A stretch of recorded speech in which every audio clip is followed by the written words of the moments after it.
Ayan mga idol, maglilinis tayo ng ating aquarium ng ating koi na isda. Ayan, kasi marumi na yung tubig. Ayan. So ang gagawin natin ay ayan, pinalabas na natin yung kanyang hose para hindi na tayo mag tabo-tabo, para tanggalin yung tubig, para higupin na lang ng kanyang pump para maubos yung tubig. So ayan, habang naghihintay tayo na maubos yung tubig niyan ay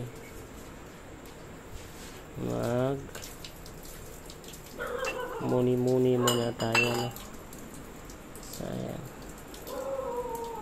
tatanggalin lang natin yung tubig niyan, tapos lilinisin, tapos ibabalik.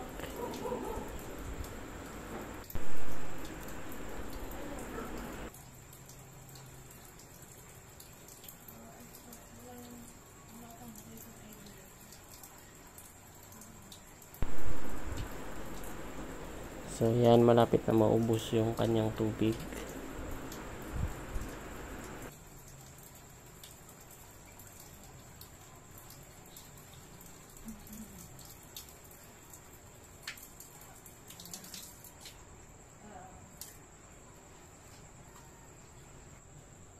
So yan mga idol, tatanggalin na natin yung ating isda, no? Para hindi siya ma-stress pag sobrang walang tubig na, kasi tanggalin mo baka ma-stress. Ayan, tanggalin na natin at ilagay doon sa ating lagayan na yung tubig niya kanina ay yung nanggaling din dyan, no? Para hindi siya manibago, para wala pa rin chlorine, kasi may ilalagay tayo mamaya dyan na pang neutralize ng chlorine sa nawasa. Ayan, para hindi mamatay yung isda nyo, no? Ayan, tinatanggal natin isa-isa. Ayan, ang laki na idol. Ayan, yan yung kulay gold na may pagka white. Ayan, yan po yung ating koi. Ayan, lumalaki po yan, no? So yan, tanggalin pa natin yung maliliit kasi may kasamang maliliit yan dyan.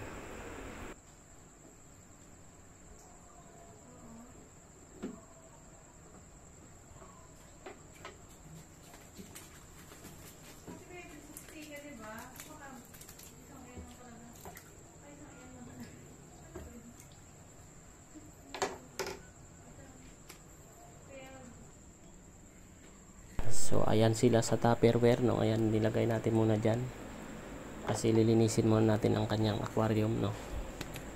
So ayan, sa atin po pinapalitan natin lahat ng tubig niya kasi marumi. Mas maganda pa rin yung sobrang linis talaga, para hindi magkasakit yung inyong isda, no? At hindi mamatay. Ayan, lilinisin natin gamit yung ating hose. Ayan, kailangan lang natin na panglinis ay yung panghugas sa plato, o yung sponge, yung foam, no? Foam, pwede yung foam, no? Pangpunas para matanggal yung mga dumi sa gilid-gilid ng salamin niya. Ayan, pupunasan natin, mabilis lang po yan, no?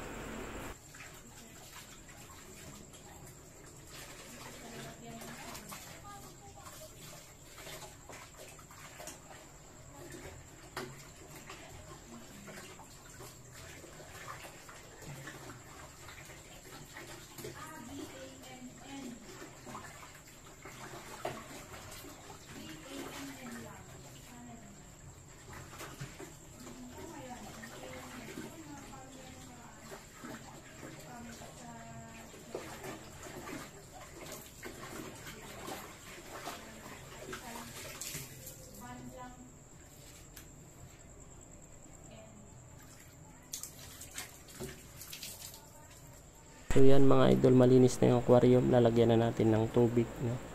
Gamit yung ating hose ulit na mahiwagang hose, no? Yan, para mabilis mapuno. Ayan,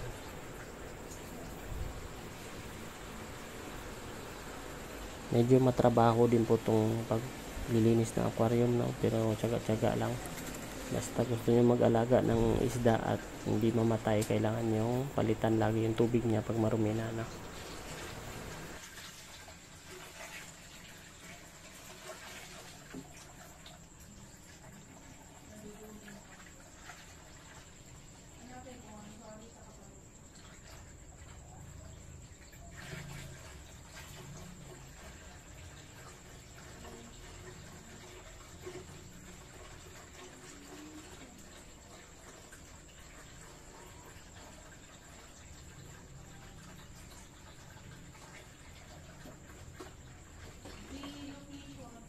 So yan mga idol yung nilalagay natin na panghalo sa tubig para ma-neutralize yung chlorine, no, ng nawasa. Ayan, para hindi mamatay yung isda nyo kasi matapang yung chlorine sa nawasa sa Manila water.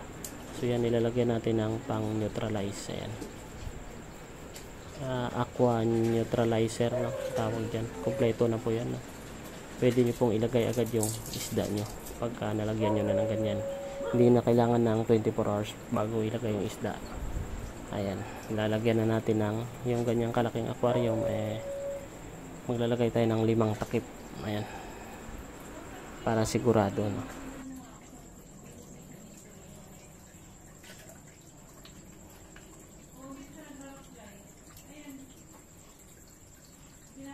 So yung pangalan niya ay AquaCare.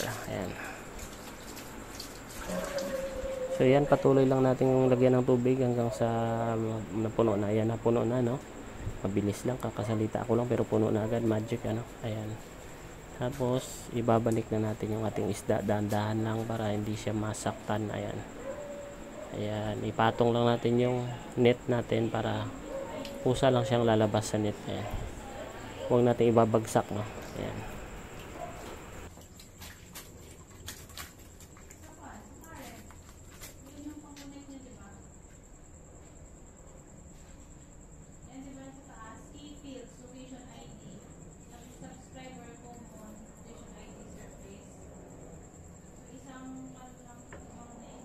So yan mga idol, huwag niyong kalimutan mag-subscribe sa ating YouTube channel, no, Sen Valley Vlog, tsaka yung Facebook natin, Facebook page, yung Senji Moto Vlog. Ayan, maraming salamat sa panonood. Ayan na po, malinis na. Abangan nyo yung mga next natin na video. Maraming salamat po sa panonood. Ayan po, malinis na yung ating aquarium ng koi. Ayan, bukas yung isang aquarium naman natin yung lilinisin natin.